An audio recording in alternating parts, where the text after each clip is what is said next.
ЮНЕСКО-р санхүүгийн байгууллага 2022 оны 12 сард нэгдсэн үндэсний байгууллагын Дайны дэлхийн гэрээнд нэгдэн орсон. За энэхүү Дайны дэлхийн гэрээнд нэгдэн орсон зорилго маань доктортой санхүүжилтийн хөгжилд хувь нэмрээ оруулах зорилгоор 4 бүлэг 10 зорчмын хэрэгжилтийг хэрэгжүүлнэ гэдэг үүрэг амлалтыг өгсөн. 2021 оны 9 сард ЮНЕСКО-р санхүүгийн байгууллага болон Rio Tinto Монгол компаниуд хамтран зорилттой бүлгүүдийг дэмжих санхүүжилтийг олгож эхэлсэн.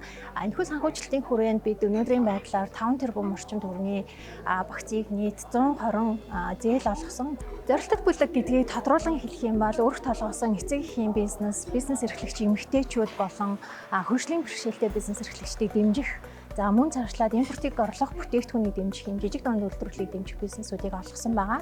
Энэхүү зээлийн үр дүнг тоогоор илэрхийлэх юм бол бид одоогоор 5 тэрбум орчим төгрөгийн багцыг нийт 200 орчим зээлийг, за шинээр бий болгосон ажлын байр 45, 800 орчим ажлын байрыг хадгалсан ийм үзүүлэлттэй байна.